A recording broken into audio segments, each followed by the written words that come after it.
to higher math itself. All right, so in that case, partial derivatives. Okay. So this is a little precursor, what we're going to be talking about in the next sections or so, and it's called the gradient. And you'll see what a gradient is. It's pretty cool. I still remember that even when I was taking this class in college. So let's talk about a normal function, right? F of x and y. So this is a three-dimensional function, right? With, or for example, z equals f of x plus x and y. So what we're going to do is, how do we find the derivative of this in a different way? Okay. Now, the actual derivative is much more difficult to deal with. So this is why it's called partial derivatives. Okay, so we're going to do a partial derivative with respect to one variable and maybe with respect to another variable. Okay, so how we're going to do that is pretty straightforward. Is we're going to take the derivative with respect to x and y individually, and as we do that, we're going to keep the other one constant as well. So first we have our definition. So if you want to take the derivative of our surface with respect to x, all we're going to do is basically let y be a constant and just derivative with respect to x no matter what, and then call it a day. That's signifies f of x, or f lowercase little x there. It's denoted as that. So that's a derivative of x itself. And same thing for y. So if we take the derivative with respect to y, or fy, is we leave x as a constant and just take the derivative as normally with respect to y. So nothing really changes. Okay. So on that sense, we have just notation purposes, because as we know, derivatives can be called something else, rate of change, tangent lines, all that fun stuff. And the notation could be drastically different, right? So df dy, df dx, all that fun stuff. So all of these equivalencies are the same. Okay. Now, for our case, you're going to be seeing it far more in this case here and this one right there.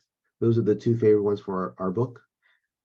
But, you know, if you want to be lazy like me, like a lot of your teachers are going to be, we usually do it just like that. Because it's implied, you know, it's the derivative of x of the function. And same thing applies for the y's, right? It's the same notation. Again, we're only doing it with respect to y, so the only thing that changes is the bottom itself. Okay. Very rarely do you see it in this. I've seen it somewhat in some higher math classes, but very rarely you see that. Most of the time it's just that. Okay. All right, so in that case, since we have a nice new definition, let's apply it. So let's find fx. So the derivative of f with respect to x of 1 and 3, and the derivative of f with respect to y of 1 and 3 as well. Okay, so first, let's find each individual derivative. So remember, all this is saying now is y is a constant. So we're not doing implicit differentiation. So it literally is a constant like 5, right? So all I care about is when I take the derivative,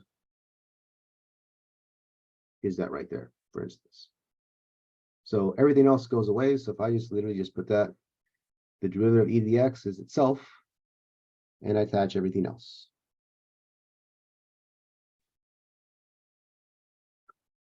Gotta love it, right? And we keep going.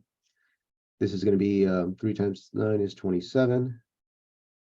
And this one is just going to be negative 4y to the third, right? Because the derivative of x is just 1. So 1 times all of that. And now we do the same thing for the y. So the only difference now we keep x the same constant. So y is the only thing that's going to be taking the derivative. So notice this actually is 0, right? It's just a constant. So over here, it's y to the third. So you bring 3. So 4 times 3 is 12. Everything else is consistent. Y squared. This is constant, goes away. Again, 4 times 3 is 12. X is still there. Y squared. So those are our partial derivatives. And now all we're going to do is plug in our point, 1, 3, respectively for each one. And we got our value. So plug in 1 in for x, we get 4e to the 1, 3 squared, or so 3 cubed, minus 27 times 1 squared, minus 4 times 3 to the third. And same thing applies here. Plug in 1 and 3 respectively.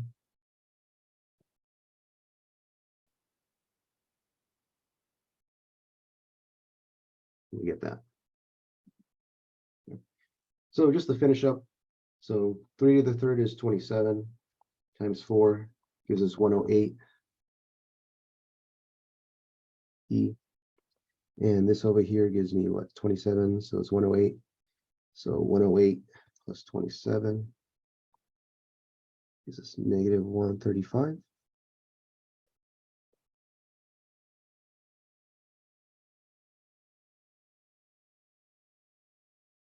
And do the same thing over here. This is going to be 9, and then 9 times 12 is 108. Yeah.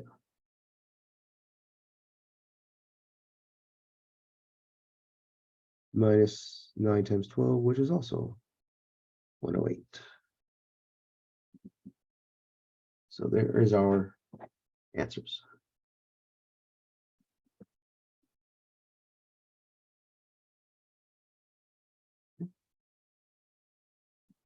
All right, try another one.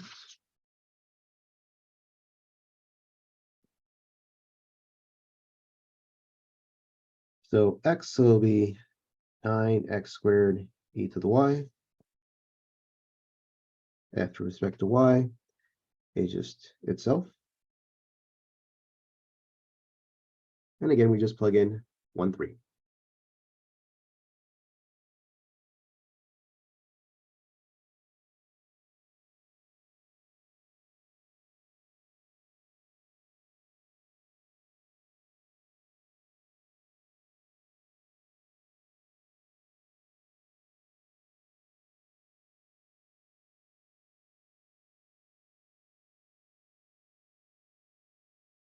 There we go.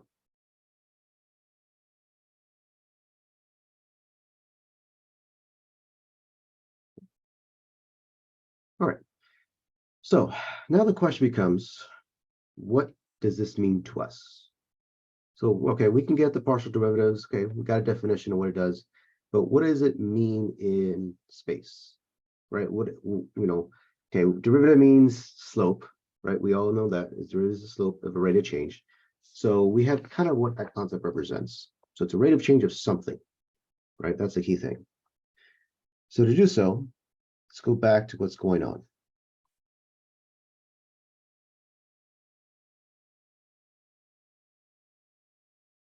So suppose I have this surface.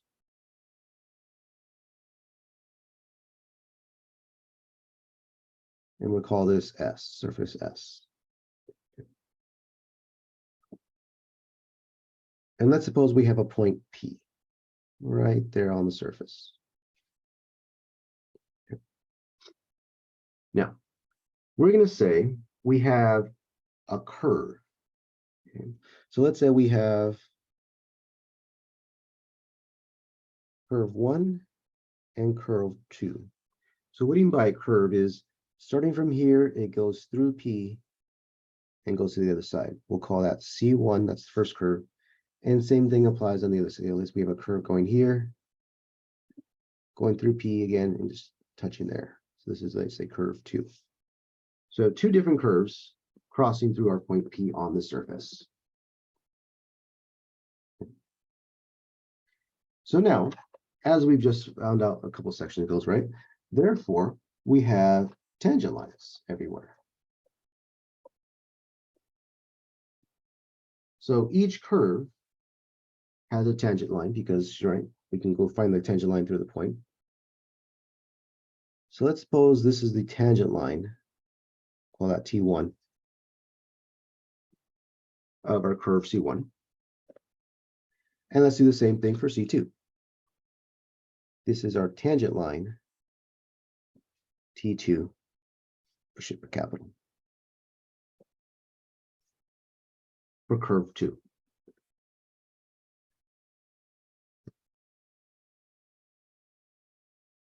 So what does this say? Well, C1 is the tangent T1 is the line that has respect with C1 only, right? It's only for the curvature. So therefore, when it comes in terms of our function itself, okay, we could say that G prime of A, or this G curve that represents the C1, equals the rate of change, or the partial derivative.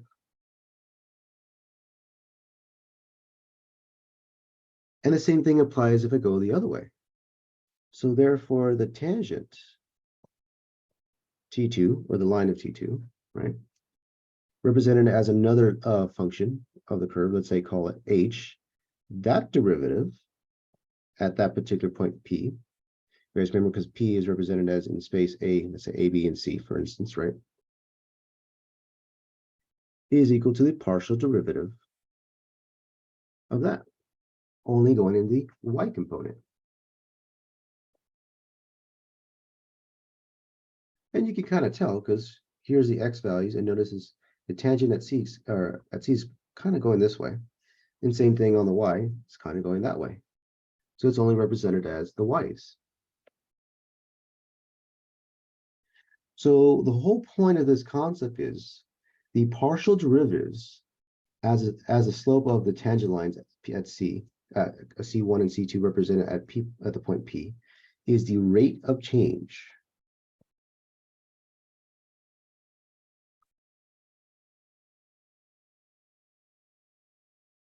in one direction along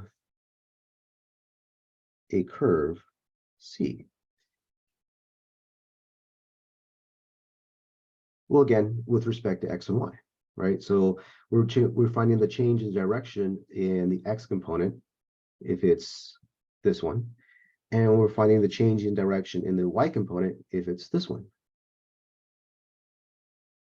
Or in other words, hint, hint, as we get closer, right? Since we talk about level curves, the steepness as you go in the x component and the steepness as you go in the y component, which each one is varies, right? So it's each one's only respect, so the other one's consistent, which is nice. So that's pretty much what partial derivatives does to us. It's finding the rate of change as I go into one component compared to the other. And again, surfaces are curvatures, right? So what the level curves is, well, one may be steeper than the other. And we'll talk about that later on as well, as how do we find which one's the steepest direction to go to and which one's not. But before we get there, let's talk about what is going on. So now that we know how to find the partial derivatives, the key now thing is how do we interpret what that slopes represent? Okay. So let's just quickly find each one individual since we know how to do that. So taking 0 with respect to x, this should just give us negative 2x. And taking the 0 with respect to y, this should only just give us 4y, right? Everything else is constant, so it also goes away. So now plug in the point 1, 1 for each case. This just gives us negative 2, and this just gives us 4, right, for each one respectively. Now the question becomes, how do we interpret these slopes? Okay. So in each case, this is saying is the slope. We'll talk about this one, let's say this one for now. Slope of the tangent line. I'll use the same representation as above, let's say call it T1. Of some curve C at the point 1, 1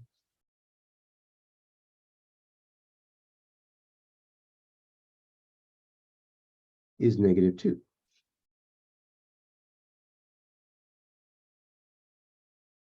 The slope of the tangent line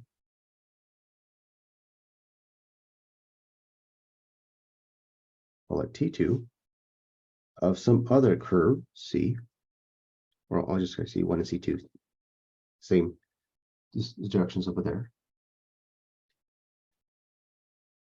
Again, at the point 1, 1 is 4. Okay. Now, in most cases, since you have a surface, you want to find the actual point. What I mean that is 1, 1, and what the z value would be. So to find the z value, we just plug in 1, 1 back into our original function. So it'll be 3 minus 1 plus 2. That gives us 4. So you would say the slope at the point 1, 1, 4 is -2 in the x direction, and the slope of the tangent line at the point 1, 1, 4 in the y direction, or C2 curve, is 4.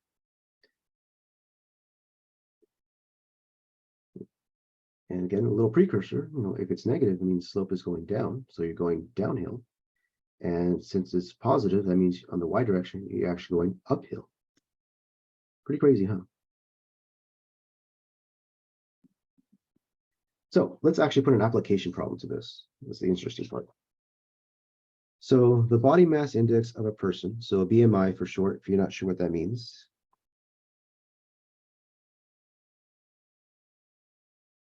is equivalent to this equation here. So given two variables, m and h, where the equation is m divided by h squared, okay, where m is the mass and h is the height of the person, okay. So calculate the partial derivative of b for a person with mass 64 kilometers and height 1.68, and interpret them. All right, so in this case, it's like an x and y. So we want bm and bh. That's what we're looking for. So the first one's easy, is with respect to m. So derivative of m is just 1. So this is just 1 over h squared. The other one's a little tricky, right? Because I can rewrite this as looking like that. So therefore, if I take the derivative with respect to h, it's going to be minus 2m over h the third, because it could be minus 3. And now we're just going to plug in the mass and the height respect of each one. So notice the mass, the partial derivative with mass has nothing to do with mass, it's just do with height. So we just plug it in 1.68 into here. So 1 divided by 1.68 squared. I get approximately 0.35. This is the mass, right, with respect to mass. And again, plugging in 64 for m and dividing all of this fun stuff. This is even nicer. I get -27. This is for height.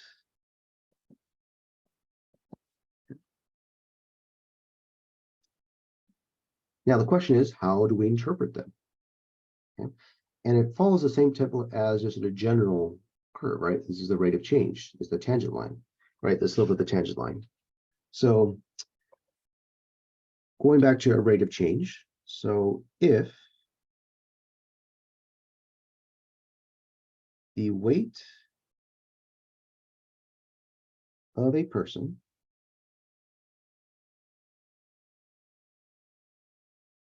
would increase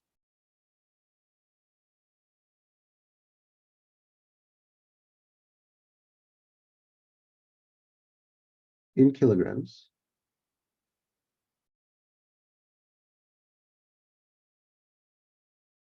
and the height, or increase in 1 kilogram, and the height is constant,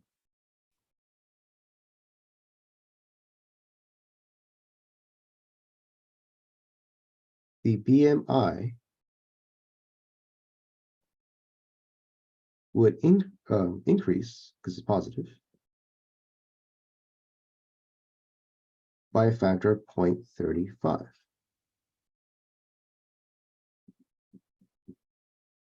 Hey, Professor, could you Yeah. go over again how you got -2m over h3 For for this one? b?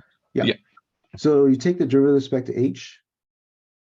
So derivative being -2m h and then -1 gives you that. And all I did was make this positive. So you, according to our rules, you bring it to the bottom.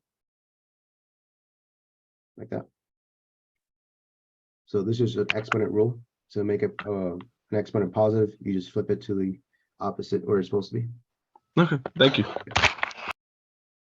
Yeah, so that's what I said this was a little tricky because you just got to remember that little rule of exponents. Okay. So that's what the mass represents, and it's kind of like a mimicry of this one now. So again, if instead of the weight, if the height of a person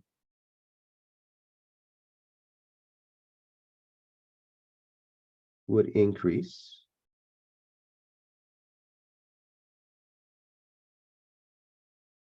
and the weight this time is constant,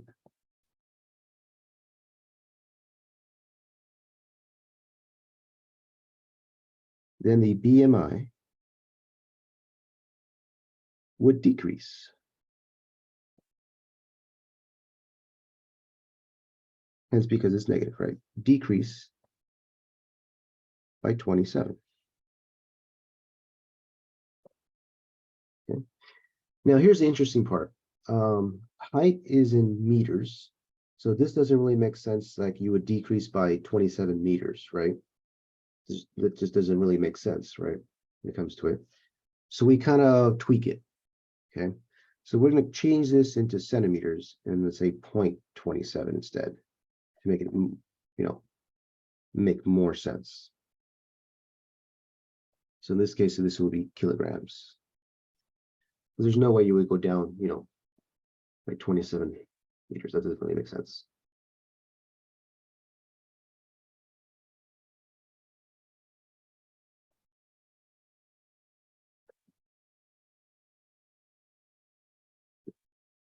Questions there at all?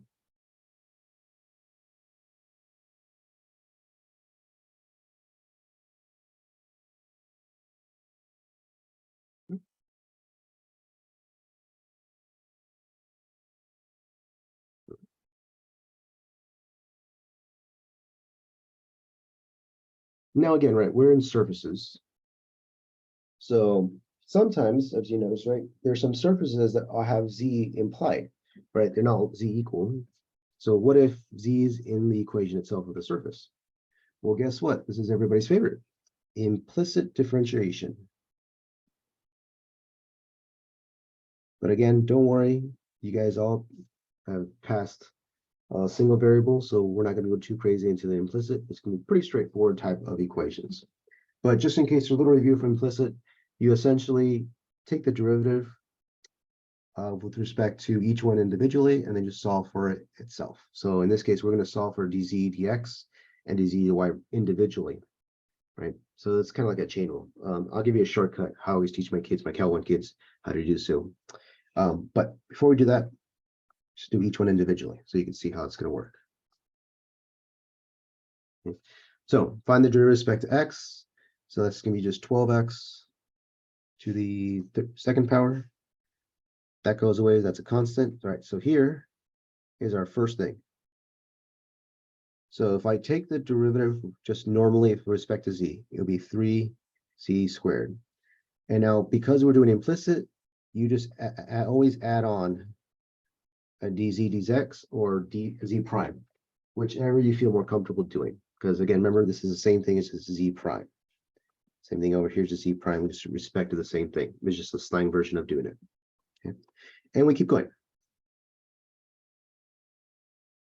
So y is a constant, so the derivative of this is going to be 9. Ooh, however, this is a product rule.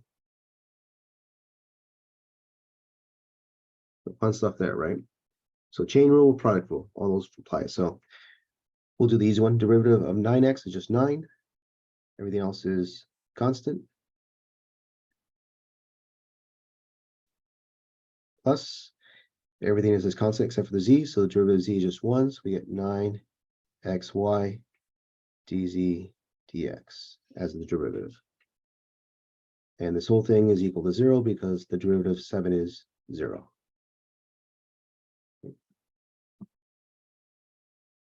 And now all we do is just solve for dz dx. In other words, what you're going to have to do is bring this, or actually, if you want, you can just bring everything else to this side. So I'll just quickly do that. So this stays itself. And if I bring this everything to this side, so it's that equals 2. So minus 12x squared minus 9yz.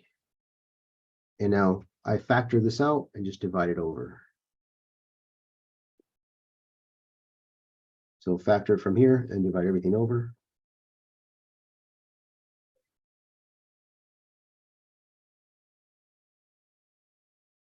And I get that.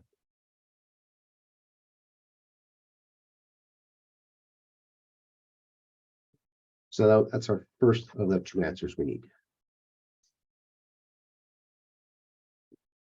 And now we just repeat the exact same thing, but now with respect to y. So with respect to y, that cancels because it's a constant. So we just get 3y squared. And notice they get the exact same process we did earlier, but now with respect to y. So it's going to be plus 9xz plus with respect to, so we 9xy.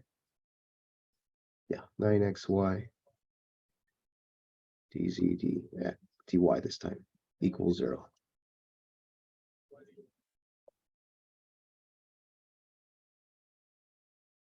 Yeah, I think that's what it is. Yeah. For some reason, I don't know why I think this is wrong. To respect to y, that goes away. Okay, to respect to z, this all stays the same. Yep, that's right. Okay. Oh, no wonder. That's what I'm missing right here. Oh, cross this off here. 3 z squared dz dx. There we go. dy. I want to look a little weird. And notice now we do the exact same thing. We're just going to solve for z. So I'll bring everything to the other side. So this stays.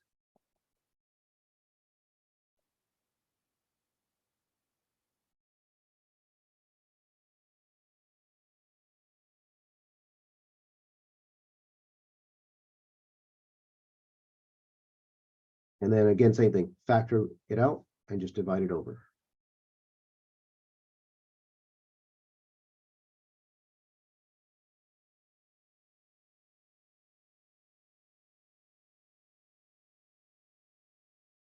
And there we go. That's how we do implicit differentiation in 3 variables. The same process as 2 variables, right?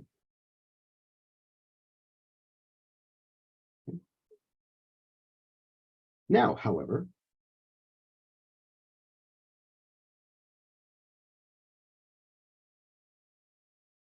we could do the same thing in 3 variables here.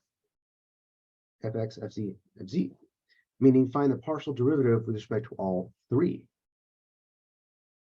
Now, this is different than this. Please be careful about that. Remember, what this is saying is now I'm taking the entire function and taking derivative with respect to z. This is not the same thing as that, right? This is saying I'm taking the entire function with respect to x. So that's why the implicit differentiation has to work out. Same thing applies here, right? So just be very careful. If this was a z, then it would just be exactly what we're about to do right now. So just be very careful of these 2 different types of questions, okay?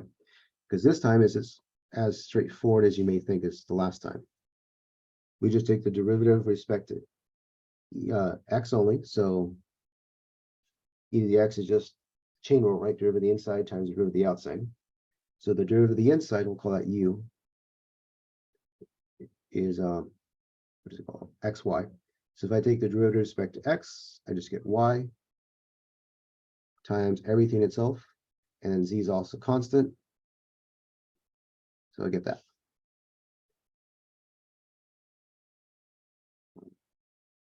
Fy is the exact same process. Take the derivative with respect to y, so the derivative of y is just going to be x. And again, z is constant. So the only one that's a little different is fz, because we have the natural log. So anybody remember what is the derivative of natural log?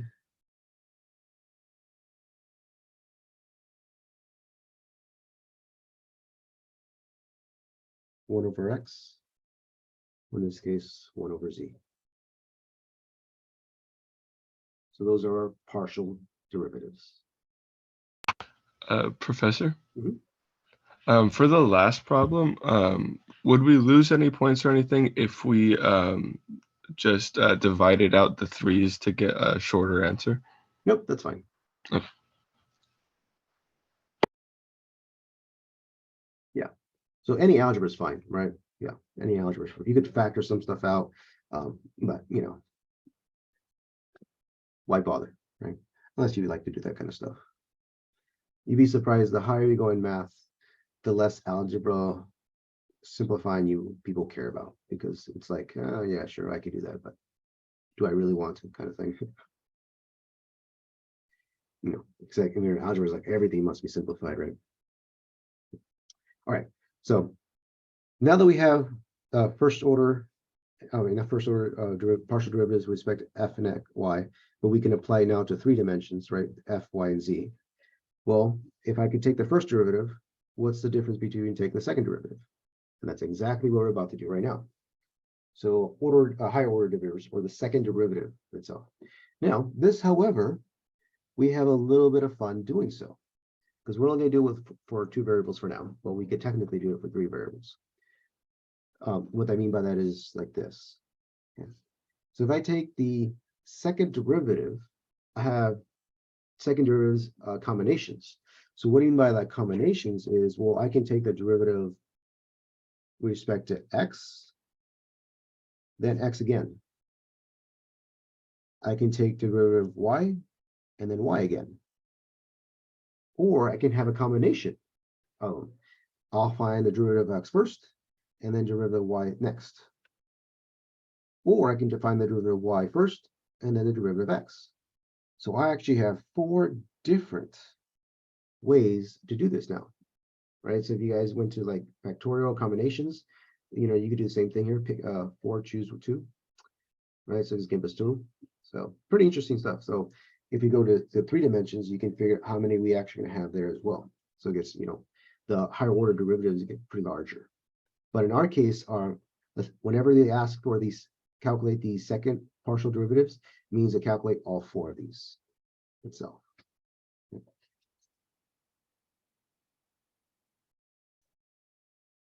So, like everything else, let's do some practice.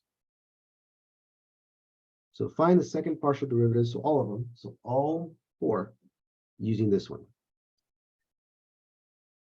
So we'll do the easy ones first. F and y. So derivative with respect to x, see 12 x squared, negative 20 x y to the 5th, and that goes away because it's a constant. And now we do the same thing for respect to y. That goes away because it's a constant. So we get 50, right? 5 times 10 is 50 x squared y to the 4th, and then minus 4y.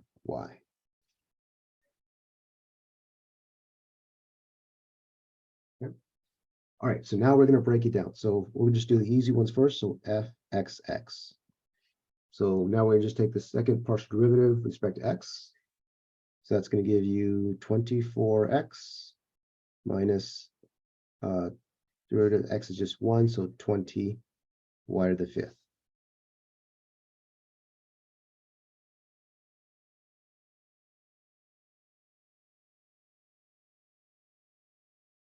All right.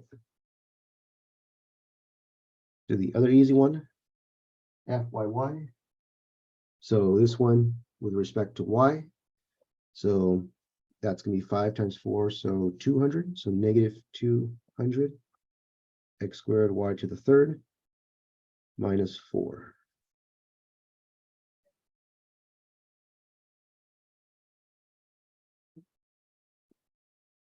And now the last 2 is the between ones.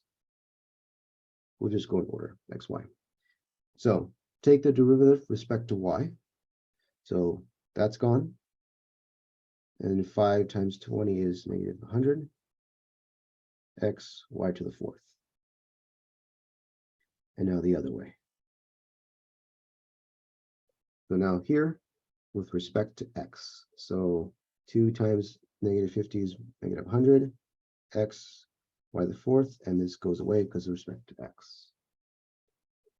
And there we go.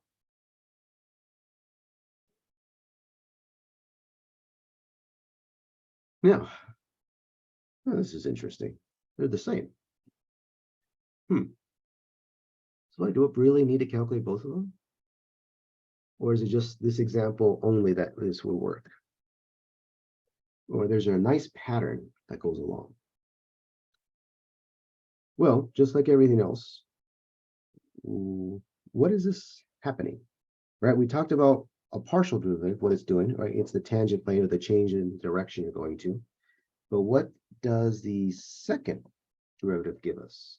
Right? Because remember, if you guys go back into calculus, like for example, graphing, the first derivative gives you the slopes, so it gives you increasing, decreasing.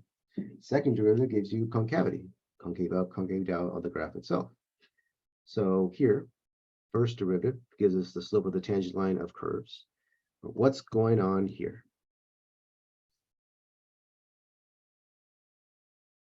All right. So let's suppose this is our function f. This is our, not function, this is our curve z equals f of xy. This is a nice little curve in 3 dimensions. Okay. So now when I take the partial derivatives, there's x and y. This is happening, it's the rate of change in each axis.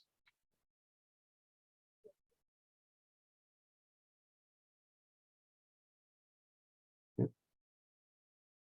Right? This is the change in the y, change in the x-axis. So x is over here, so that's why it's changing. So this way, what is this changing? Looks like that. And the y-axis, how is this changing? It looks like that.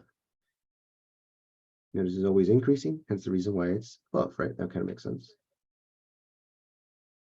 This is decreasing and increasing. Interesting, huh? Okay.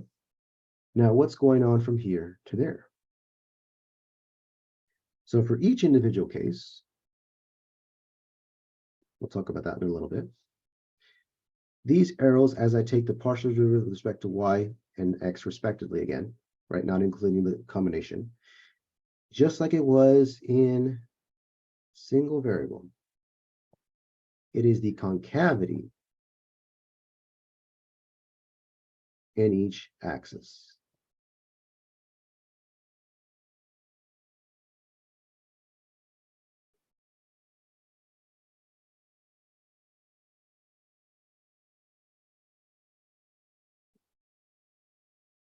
So if you look at it as the coordinates, so we have north, south, east, and west.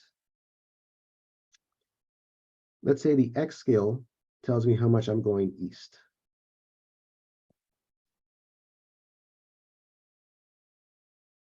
And now the concavity of this, if I take the second derivative, this tells me how much am I changing going north.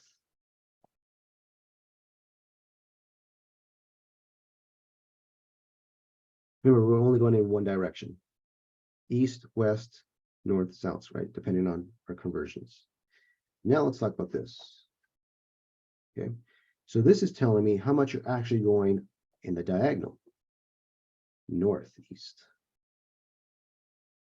Or any other direction we're looking for. That is a nice part. So this is the general form of all this going in any direction we want. These are specifically going, you know, in the straight jagged lines down here. That's the cool part. Hence the reason why they're equal to each other. Or because they're a combination of both of them.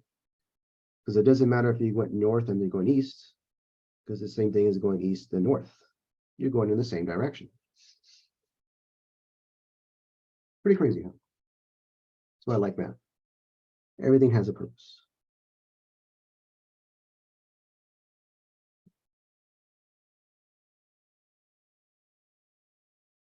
So the last part of this section explains that.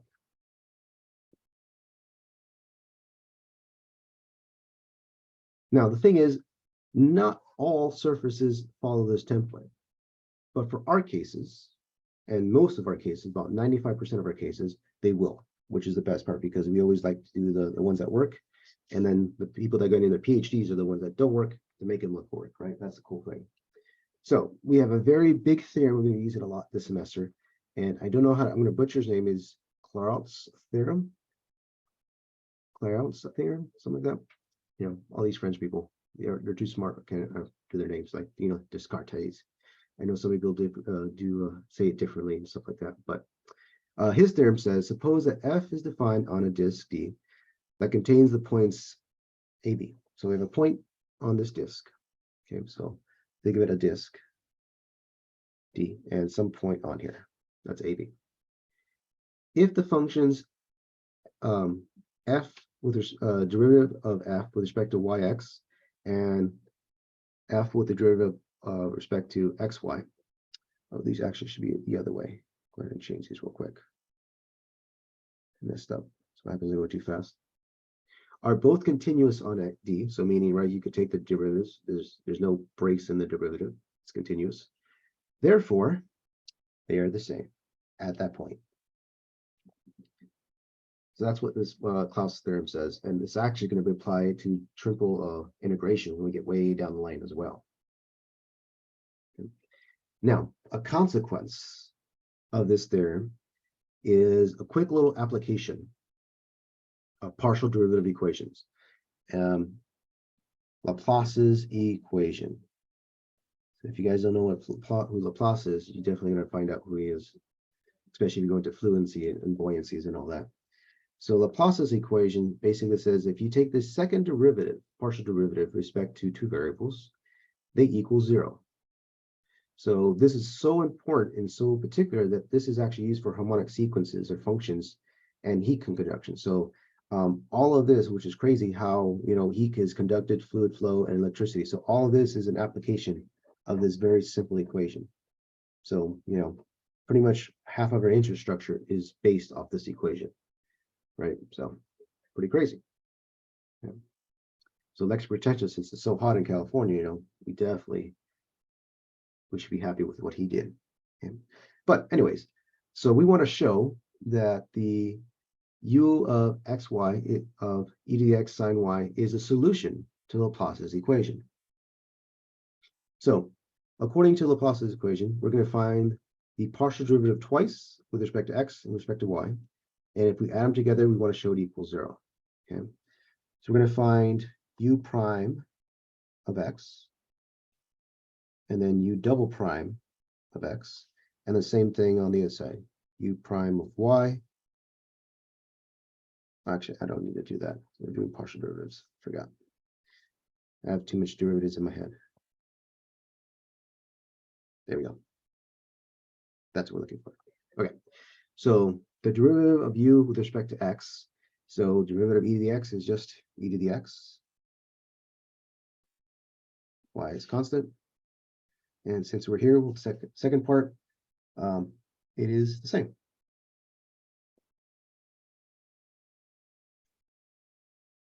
Okay, so now the derivative with respect to y. Now remember, the derivative of sine is positive cosine.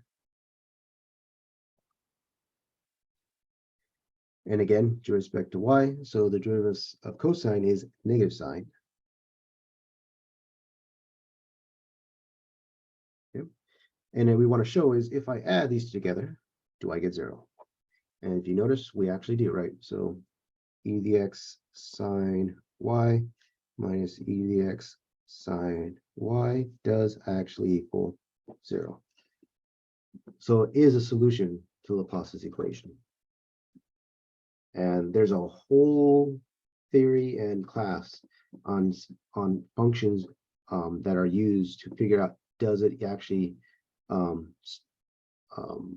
a solution to Laplace's equations? Figure out are these solutions, and Hence the reason why all of this is actually applied. This is pretty cool.